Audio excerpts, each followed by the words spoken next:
sampai dia nggak mau masuk di lokal kami pada waktu itu. Murni 100% kesalahan kami satu kelas. Halo Sobat Tingkap Sekolah, selamat datang kembali di podcast Tingkap Sekolah, sembang santai berbual bakat. Podcast ini hadir sebagai ruang berbagi cerita, motivasi, dan inspirasi dari berbagai sosok hebat di lingkungan sekolah kita. Pada sesi ketiga kali ini, saya telah bersama teman saya kelas 9, Muhammad Azil Derosa, dan Jihan Taya Fadri. Halo Azil, halo Jihan, bagaimana nih kabar kalian? Halo Tere, halo semuanya. Alhamdulillah baik. Oke, sebelum kita ngobrol lebih lanjut, boleh dong kalian perkenalan dulu ke sobat-sobat penonton podcast kita. Halo teman-teman semuanya, perkenalkan nama saya Muhammad Azil Derosa. Saya siswa kelas 92 di SMP Negeri 14 Dumai. Halo semuanya, perkenalkan nama saya Jihan Cahaya Fajri dari kelas 91 atau yang biasa dipanggil Jihan. Oke, kalau ngomongin masa SMP, pasti setiap orang punya cerita yang berbeda-beda ya. Nah, secara aku pribadi, aku penasaran nih sama kalian berdua. Gimana sih cerita awal mula kalian jadi siswa SMP Negeri 14 Dumai? Gimana sih perasaan kalian? Untuk perasaan saya pertama kali ya masuk di SMP Negeri 14 Dumai ini, tentunya sebagai murid baru yang menempuh pendidikan berikutnya saat masuk pertama kali di SMP Negeri 14 Dumai ini, saya merasa masih canggung, masih malu-malu, belum akrab dengan guru, teman, ataupun lain-lainnya di lingkungan di SMP Negeri 14 Dumai ini. Kalau pengalaman saya saat pertama kali masuk di SMP Negeri 14 Dumai ini, rasanya tuh campur aduk antara sedih, senang, dan kagum. Saya sedih karena meninggalkan sekolah lama saya, tapi saya juga senang karena keterima di SMP Negeri 14 Dumai ini, dan saya kagum karena SMP Negeri 14 Dumai ini di luar ekspektasi saya karena sangat bagus rupanya daripada ekspektasi saya. Oke, berarti merupakan pengalaman baru banget ya buat kalian. Aku justru penasaran nih, kalian berdua ini tipe anak yang gampang beradaptasi atau justru malah malu-malu atau sebaliknya? Kalau dari saya ya, karena mungkin baru pertama kali ya, belum terlalu kenal dengan kawan-kawan baru ataupun guru-guru baru saat saya pertama kali masuk di SMP Negeri 14 Dumai ini, tentunya saya masih sangat canggung gitu ya. Saya waktu itu pertama kali saya tidak mudah beradaptasi karena ya tahu lah kan baru-baru pertama kali nih masuk di SMP, masuk sekolah baru lah gitu kan. Jadi saya berpikir tapi capek saya tidak sampai di situ aja. Saya perlu bersosialisasi, berdekat dengan guru, dengan teman-teman ataupun lain sebagainya. Seperti itu Tere. Kalau saya saat pertama kali masuk di SMP Negeri 14 Dumai ini, saya sangat mudah beradaptasi. Jadi pas masa MPLS, saya langsung memiliki banyak kawan. Di situ saya dapat berbagi pengalaman, berbagi cerita, dan bermain bareng teman baru. Itu kalau saya sangat menyenangkan. Oke, menarik banget ya berarti awal mula masuk SMP Negeri 14, dan tentu perasaannya juga beda dari waktu sekolah dasar. Dan aku penasaran nih, apa sih perubahan besar yang terjadi di dalam diri kalian dari SD hingga kalian berada di SMP? Kalau untuk saya, perubahan terbesar saya selama masuk di SMP Negeri 14 Dumai ini, setelah saya menamatkan jejak pendidikan sekolah dasar, saya di sini sangat syukur, sangat bahagia saat masuk di SMP Negeri 14 Dumai ini karena saya dipercaya sebagai ketua OSIS. Dari periode yang pertama saya menjadi anggota OSIS, periode kedua saya menjadi ketua OSIS, hingga saat ini saya sangat beruntung masuk di SMP Negeri 14 Dumai karena saya tahu yang itu namanya organisasi, kegiatan, ekstrakurikuler di SMP Negeri 14 Dumai ini. Seperti itu Tere. Oke, kalau menurut pendapat saya itu pengalaman yang paling berarti di SMP 14 Dumai ini, saya dapat diajarkan bagaimana caranya beradab, caranya komunikasi dengan guru, dengan sesama teman, dan juga saya diajarkan bagaimana caranya disiplin, bagaimana cara bertanggung jawab dengan baik. Di situ saya mendapatkan pengalaman yang sangat luar biasa. Menarik banget nih, aku makin tertarik lebih jauh nih tentang kalian berdua. Dan ada lagi nih, banyak banget yang mau aku tanyain. Terutama, apa sih yang memotivasi kalian untuk jadi murid yang aktif dan berprestasi di SMP Negeri 14 Dumai?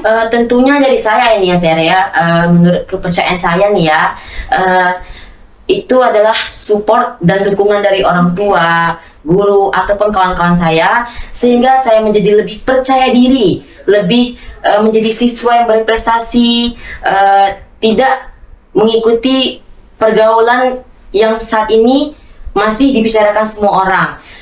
Oleh dari itu, untuk support, dukungan dari guru dan orang tua saya sangat lebih banyak meluangkan waktu saya belajar, berprestasi, karena meyakinkan saya sebagai siswa yang aktif di SMP Negeri 14 Dumai ini dengan cara saya meluangkan waktu saya untuk belajar. Kalau saya sendiri, Tere, saya itu yang motivasinya adalah niat dari diri sendiri untuk membanggakan orang tua, guru, dan sekolah. Saya ingin sekali membuat banyak prestasi untuk sekolah ini, supaya orang tua saya bangga, juga terutama bagi diri saya sendiri. Saya juga ingin melatih rasa kepercayaan diri saya lagi. Saya ingin menambah banyak prestasi untuk diri saya. Oke, baik. Menarik banget sih kalian berdua ini. Benar-benar mantep. Jadi kira-kira selama kalian jadi murid yang berprestasi dan terkenal aktif, baik di dalam lomba dalam sekolah maupun luar sekolah, kira-kira apa nih pencapaian luar biasa yang kalian dapetin selama kalian mengikuti lomba di SMP Negeri 14 Dumai? Alhamdulillahnya pencapaian terbesar saya di sini, saya sudah banyak mengikuti lomba dari SMP Negeri 14 Dumai, baik di lingkungan sekolah maupun di luar sekolah. Terutama nih, saya yakin mengatakan saat saya mengikuti lomba di Citimal waktu itu, saya mengikuti lomba menggambar nih. Itu pencapaian terbesar saya sih saat pertama kali mengikuti lomba di SMP Negeri 14 Dumai. Saya di situ mendapatkan juara 2 sekota Dumai tingkat SMP dalam lomba menggambar. Seperti itu, Tere. Kalau saya tuh pencapaian terbesar bagi saya itu adalah ketika saya mendapatkan juara 1 lomba tari FLS 3N 2025 sekota Dumai, dan saya mendapatkan juara harapan 3 tingkat provinsi. Saya juga mendapatkan juara 1 tari dalam acara 1 dekade Sanggarto Pesisir, dan yang paling berharganya lagi, saya mendapatkan Best Dancer atau sebagai penari terbaik sekota Dumai tahun 2025. Itu adalah pencapaian saya yang paling luar biasa, paling berharga menurut saya. Wah, jujur sih aku kagum banget sama kalian karena dari cerita yang kalian dengar bener-bener kalian keren banget, bener-bener murid yang berprestasi dan aktif.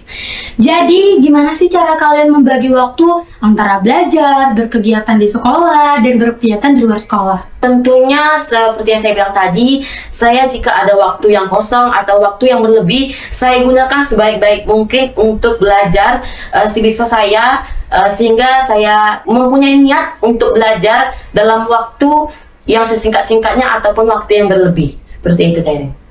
Kalau saya sendiri, caranya saya membuat jadwal. Kan saya kan sekolah dari pagi hingga siang. Jadi jika sorenya saya punya kegiatan, saya akan belajar di malam hari. Begitu juga sebaliknya, jika saya punya kegiatan di malam hari, saya akan belajar di siang hari. Jadi itu membuat saya bisa untuk bagi waktu antara belajar dan berkegiatan gitu, Tere. Oke, bener-bener keren banget ya. Jadi selama kalian berkegiatan baik di luar maupun dalam sekolah, ada nggak sih sosok yang benar-benar mendukung kalian, mau teman, keluarga, saudara, atau siapapun? Kalau dari saya yang terutama ya, yang paling saya bahagiakan, yang paling saya banggakan itu yang pertama dari doa orang tua saya, support dari orang tua saya, semangat dari orang tua saya, sehingga saya sebagai anak lebih ingin sukses dengan apa yang ditujukan oleh orang tua saya untuk kedepannya. Seperti itu, Tere. Kalau saya juga sama seperti Ozil, saya tuh dukungan pertama tuh adalah dari orang tua, karena kegiatan dari dalam sekolah maupun luar sekolah semuanya orang tua saya dukung, karena orang tua adalah dukungan pertama bagi anaknya. Jadi itu menjadi dukungan yang paling utama menurut saya, dan juga dapat dukungan dari guru, dari teman-teman juga, semuanya saya dapatkan. Oke, jujur aja nih aku kagum banget sama kalian, kalian keren banget. Dan aku ngerasa bangga sama diri aku karena udah berhasil ngobrol sama kalian. Dan aku mau tanya nih, kan di luar sana banyak kan teman-teman yang masih kurang percaya diri dan yakin sama kemampuan, bakat, dan talenta mereka. Apa nih pesan kalian buat mereka di luar sana? Pesannya yaitu adalah, yang terutama sih adalah percaya diri ya. Tentunya percaya diri, terus berusaha, jangan pantang menyerah, jangan mendengarkan kata-kata buruk dari orang lain, cukup percaya dengan diri kita sendiri. Apapun tujuannya, kita hanya yakin pada diri kita sendiri. Seperti itu, Tere. Kalau pesan dari saya untuk teman-teman semuanya, janganlah mudah menyerah, karena Semua harus kita coba dulu, baru kita tahu rasanya. Jika kita gagal, jadikan itu pelajaran bagi kita untuk kedepannya. Gitu. Nah, sekarang kita masuk ke cerita-cerita seru, yaitu cerita yang tidak kalian lupakan sama di SMP Negeri 14 Dumai. Tentu banyak banget kan cerita yang gak kalian lupakan, apalagi kalian juga murid yang terkenal aktif dan berprestasi. Jadi kira-kira dari Ojol dulu nih, pengalaman cerita apa nih yang gak bisa Ojol lupakan selama Ojol duduk di bangku SMP Negeri 14 Dumai? Tentunya yang tidak bisa saya lupakan karena kan saya ini sudah mau lulus ya dari SMP Negeri 14 Dumai ini. Saatnya saya akan menempuh pendidikan berikutnya, yaitu saya akan memasuki SMA. Pengalaman yang tidak bisa saya lupakan dari SMP ini adalah saat saya kebersamaan saya bersama kawan-kawan saya, bersama guru-guru saya. Tentunya saat saya bekerja kelompok, canda bareng di kelas dengan guru, dengan kawan-kawan ataupun lain-lainnya. Seperti itu, Tere. Kalau pengalaman saya yang paling tidak bisa saya lupakan adalah saat masa LDKS, latihan dasar kepemimpinan OSIS. Kebetulan saya juga anggota OSIS, jadi pas masa LDKS itu kami kemah bareng di Kodim. Di situ kami dapat mengetahui bagaimana caranya bertanggung jawab, bagaimana caranya menjadi seorang pemimpin, dan bagaimana cara kami berlatih public speaking di depan banyak orang dengan pede dan tidak malu-malu. Di situ kami sangat banyak belajar. Kami belajar kekompakan, kami belajar cara kerjasama. Di situ menurut saya pengalaman yang paling seru dan paling akan saya ingat sampai saya tua nanti. Oke, ternyata menarik banget ya pengalaman dua orang ini. Sekarang aku mau tanya lagi nih, apa sih pelajaran favorit kalian dan kenapa kalian suka pelajaran itu? Kalau dari saya ya, karena saya ini siswa yang hobinya suka menggambar. Tentunya pelajaran yang terfavorit saya yang terutama yaitu adalah seni budaya. Karena dalam seni budaya itu saya bisa belajar tentang apa itu seni menggambar ataupun seni-seni lainnya. Karena di pelajaran seni itu saya bisa melihat banyak gambar. Tentunya saya situ belajar dari gambar-gambar tersebut, sehingga itu kayak mengasah minat saya untuk mengingat gambar-gambar di pelajaran seni budaya. Seperti itu, Tere. Kalau pelajaran favoritnya yaitu bahasa Indonesia, karena bahasa Indonesia itu selain belajar tentang membaca dan berbicara, di situ juga kita dilatih bagaimana intonasi membaca yang baik, bagaimana cara belajar yang baik, dan bagaimana cara mengarang cerita. Saya paling suka kalau disuruh ngarang, soalnya kan kalau ngarang itu kan seru kan, jadi kita bisa meluangkan ide kita, di situ kita bisa meluangkan perasaan, bagaimana isi hati kita. Jadi menurut saya pelajaran paling favorit saya itu adalah bahasa Indonesia. Oke, jadi ada seni budaya dan bahasa Indonesia. Menarik banget ya. Kalau ada pelajaran favorit, tentunya ada guru favorit. Boleh tahu dong siapa guru favorit kalian dan kenapa kalian suka sama guru itu? Kalau dari saya ya, guru favorit saya itu mungkin mohon maaf nih guru-guru yang tidak tersebut. Itu kan dari saya ya. Untuk dari saya di kelas 8 itu, guru terfavorit saya adalah Ibu Umri Wahyuni. Karena mengapa Ibu Umri ini sesuai dengan apa yang kami minat, apa yang kami mau ini, Ibu Umri pasti nurutin terus. Jadi seperti Ibu Umri ini mengikuti kata kami, tapi bukan semena-mena. Ibu Umri membiarkan kami untuk dia mengikuti apa yang kami mau, seperti itu. Jadi kami mengatakan Ibu Umri itu, kalau dari saya ya, Ibu Umri itu adalah guru memang terfavorit saya dari dulu. Kalau guru favorit bagi Jian adalah Bu Teti, karena dia cara mengajar bahasa Indonesia yang selain pada materi saja, dia juga mencoba dari berbagai hal, dari game, pokoknya dia mencoba supaya anak-anak tuh suka belajar sama dia. Pokoknya ibu tuh memberikan materi, tetapi tidak dengan satu cara, dengan berbagai cara, sehingga buat saya suka dengan ibu tuh. Paham saya dengan pelajaran apa yang ibu tuh berikan. Memang benar-benar luar biasa banget ya guru-guru SMP Negeri 14 Dumai ini. Jadi selama di kelas pasti dong ada momen-momen lucu. Kira-kira momen lucu apa yang paling kalian ingat dan paling berkesan? Momen-momen lucu itu seperti yang saya ingat ya, tentunya di kelas 9 ini saat saya ingin lulus ini, mungkin banyak itu kenang-kenangan kan. Jadi saya ingin menyebutkan salah satu nih kenang-kenangan yang lucu bagi saya waktu itu. Kami waktu itu sekelas, momen lucunya kami waktu itu dimarah ini mungkin bukan momen lucu ya, tapi lebih tepatnya kayak kami ini merasa bersalah waktu itu, tapi kami menganggap ini lucu gitu. Waktu itu kami dimarahin oleh salah seorang guru ya, pas waktu pergantian jam. Kami dimarahin guru gara-gara kami itu ribut satu kelas. Kami nggak mau diam sampai guru tersebut merajuk. Jadi kayak kami gimana ya, menganggap itu lucu sih sebenarnya, sampai dia nggak mau masuk di lokal kami pada waktu itu. Oke, kalau pengalaman terlucu bagi saya hampir sama seperti Ojol, tapi kami karena tidak membuat tugas, ya kami murni 100% kesalahan kami satu kelas.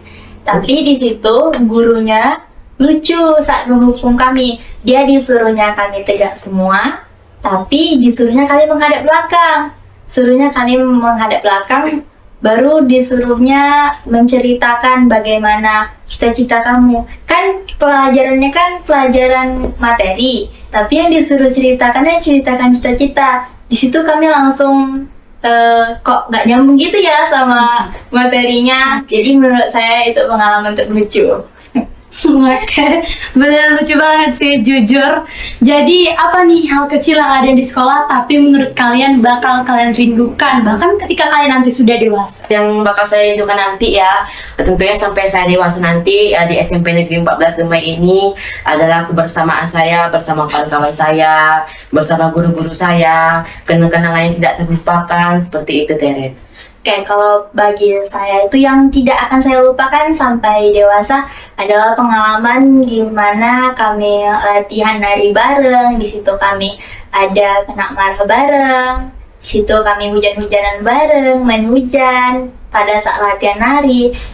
Tapi saya juga ada pengalaman sama teman-teman sekelas saat kerja kelompok maupun saat presentasi kelas. Oke, makin menarik nih sekarang yang akan kita obrolin.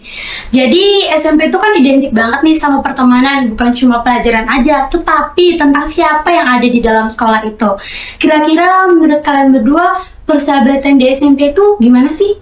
Kalau menurut saya ya, perasaan saya pertemanan di masa SMP ini masih belum solid, masih kurang bagi saya untuk pertemanan ataupun persahabatan, karena saya merasa pertemanan di SMP ini tidak sesolid dengan pertemanan sekolah di SMA nanti, seperti itu, Tere. Kalau menurut saya ya, pertemanan di SMP ini sudah sangat meningkat dibandingkan dengan pertemanan SD, karena saat SMP ini tidak ada yang namanya memilih-milih teman, semua teman sama aja. Jadi walaupun ada yang pakai circle, mereka ini tetap tidak memusuhkan circle lain. Beda saat di SD. Di SD kan kalau udah punya circle kan pasti bakal dimusuhin nih circle yang lain. Tapi kalau di SMP ini tidak. Jadi menurut saya sangat banyak peningkatannya daripada masa SD. Makin menarik ya ternyata. Jadi Ozil tipe yang punya circle kecil atau justru berteman dengan banyak orang? Begitupun Jihan sebaliknya. Kalau dari saya ya, saya ingin berteman dengan banyak orang, maupun orang itu tidak mau berteman atau berteman dengan saya mungkin menerima apa adanya, karena saya adalah orang yang tidak tipenya yang tidak memilih-milih teman. Saya menerima apa adanya, saya mempedulikan orang itu suka sama saya ataupun tidak, seperti itu, Tere. Nah, kalau saya kebetulan sama juga dengan Ozil, saya tidak memilih-milih teman, jadi saya tidak punya circle, saya semuanya saya temankan, maupun dia baik ataupun dia jahat, pokoknya semua saya temankan, begitu, Tere. Pasti di setiap pertemanan itu bakal ada konfliknya, bakal ada masalah, bakal ada kesalahpahaman yang terjadi di dalam lingkungan pertemanan. Jadi aku penasaran nih, kalian pasti pernah dong ngalamin konflik-konflik kecil sama teman kalian. Kira-kira gimana sih cara kalian nyelesainnya hingga kalian bisa berteman lagi, main-main bareng lagi? Kalau dari saya ya tentunya yang terutama itu sama-sama meminta maaf jika ada buat kesalahan ataupun keributan, tidak memilih ego masing-masing gitu. Jadi sama-sama meminta maaf, sama-sama meluluhkan hati untuk berteman gitu. Kalau saya sendiri, kebetulan selama 3 tahun di SMP Negeri 14 Dumai ini, saya tidak ada konflik sama teman, jadi saya rukun aja sama temannya. Tetapi ketika saya melihat ada perkelahian, saya tuh cara mengatasinya tidak mengambil tindakan sendiri, tetapi saya melapor ke guru BK supaya bisa diselesaikan masalahnya dengan baik-baik gitu. Oke, kita udah ada di pertanyaan di segmen terakhir nih teman-teman. Kira-kira kalau disuruh mendeskripsikan angkatan kita dengan 3 kata, apa tuh kira-kira? Kalau dari saya ya, yang pertama itu solid, yang kedua itu berprestasi, yang ketiga itu adalah andalan. Maksudnya dapat diandalkan di SMP Negeri 14 Dumai ini dan dipercaya di SMP Negeri 14 Dumai ini. Karena saya merasa angkatan tahun ini lebih baik dari angkatan sebelumnya karena sudah banyak meraih prestasi dalam berbagai bidang dan kemampuan mereka masing-masing. Kayak itu. Kalau dari saya, kata-katanya ada 3, yaitu kompak, aktif, dan berkesan. Karena menurut saya, daripada angkatan sebelumnya, di angkatan inilah yang paling banyak kesan, yang paling banyak meninggalkan prestasinya juga, paling banyak, pokoknya paling banyak kebersamaan ada di angkatan ini kalau menurut saya. Karena angkatan ini juga sangat aktif di bidang akademik maupun non-akademik kita tanya. Sekarang kan kita udah ada di akhir sekolah ya, udah mau masuk ke sekolah menengah atas, jadi bakal masuk ke lingkungan dan tantangan baru. Kira-kira Jian dan Ojil udah ada gambaran nggak nih mau masuk kemana setelah dari SMP ini? Kalau dari saya sudah ada gambaran saya untuk masuk ke jenjang berikutnya, tentunya di SMA nanti. Saya nanti ingin masuk ke SMA Negeri 2 Dumai. Saya juga sama seperti Ozil ingin masuk ke SMA Negeri 2 Dumai karena SMA Negeri 2 Dumai ini menjadi salah satu sekolah favorit yang berada di kota Dumai. Dia juga terkenal karena tarinya yang sangat bagus. Di situ saya membuat saya minat masuk ke SMA Negeri 2 Dumai. Itu. Oke, menarik banget ya, ternyata masuk SMA Negeri 2 Dumai. Jadi tentunya kalian lanjut ke sekolah ini ada dong cita-cita yang mau kalian capai. Kira-kira apa sih cita-cita kalian berdua ini? Kalau cita-cita dari saya ingin kedepannya menjadi sukses, ingin dapat membahagiakan orang tua saya, sehingga saya menjadi anak yang dapat diandalkan dan dibanggakan oleh orang tua saya, dan dapat dipercaya oleh orang lain seperti itu, Tere. Kalau cita-cita saya sendiri ingin menjadi dosen seni karena saya sangat minat terhadap seni, terutama di bidang tari. Jadi saya ingin menjadi dosen seni dan mengajarkan kepada siswa-siswa lainnya tentang seni. Oke, setiap orang pasti ada perubahannya ya. Setiap orang juga pasti akan berkembang seiring berjalannya waktu. Jadi kira-kira 5 tahun ke depan kalian ingin sosok kalian sekarang ini bakal jadi seperti apa sih? Untuk kedepannya, saya ingin jadi dilihat orang itu dipandang oleh orang lain, dihormati orang lain, dihargai orang lain, serta dapat dipercaya oleh orang lain seperti itu, Tere. Kalau saya sendiri, saya ingin menjadi orang yang bisa membanggakan orang tua, yang dapat memberikan dampak positif bagi lingkungan keluarga, baik dalam lingkungan tetangga. Saya ingin menjadi pribadi yang dipandang baik pokoknya sama orang. Oke, bener-bener harapan yang bagus banget ya. Kalian nanti juga bakal ke SMA kalian masing-masing dan bakal berpisah nih satu sama lain dengan teman-teman lainnya. Jadi menurut kalian pelajaran penting apa sih yang dapat kalian ambil dari SMP Negeri 14 Dumai dan dapat kalian bawa ketika kalian nanti sudah berada di sekolah menengah atas? Oke, dari saya, biarpun saya nanti menempuh pendidikan berikutnya, kemanapun saya berada, yang pastinya saya nanti akan membawa nama baik SMP Negeri 14 Dumai, biarpun saya berada di lingkungan yang berbeda. Contohnya seperti saya mengikuti lomba gitu kan, saya tetap akan ingat ya di mana momen-momen saya seperti saya mengikuti lomba di SMP Negeri 14 Dumai seperti itu, Tere. Oke, kalau ilmu yang akan saya bawa nanti sampai ke SMA, yang pertama adalah ilmu public speaking. Karena bagaimanapun saya di SMP ini baru saya belajar bagaimana cara berpublic speaking yang baik di depan umum, dan itu akan menjadi saya akan kembangkan lagi di SMA nanti, dan akan saya bawa nama SMP 14 yang lebih baik. Oke, bagus banget ya. Dan terakhir nih, coba kalian kasih pesan buat teman-teman di luar sana, juga adik kelas SMP Negeri 14 Dumai. Untuk adik-adik kelasku semuanya yang masih menempuh pendidikan di SMP Negeri 14 Dumai, semoga kedepannya kalian semua makin sukses, makin dibanggakan oleh orang tua kalian, oleh guru dan kawan-kawan kalian semua, membawa nama baik SMP Negeri 14 Dumai kemanapun kalian berada, dan jangan lupa jasa ilmu yang telah diberikan guru-guru ke kalian semua. Kalau pesan saya untuk adik-adik SMP Negeri 14 Dumai semuanya, jangan lupa untuk belajar, jangan malas-malasan, teruslah semangat karena masa depanmu berada dalam genggamanmu. Mau kamu menjadi baik atau tidak, semua tergantung kepada diri kamu sendiri. Mulailah belajar dari sekarang, jangan nunggu-nunggu nanti karena kita tidak akan tahu waktu sampai kapan. Itu saja. Oke, seru banget ya ternyata obrolan hari ini. Dari Ozil dan Jihan kita belajar ternyata di sekolah itu bukan hanya tentang menuntut ilmu, tetapi cara kita berorganisasi, berkepemimpinan, bertanggung jawab, dan lain-lainnya. Terima kasih Ozil dan Jihan sudah ingin ngobrol santai di podcast Tingkap Sekolah. Sebuah santai berbual bakat bersama saya Teresa. Pamit.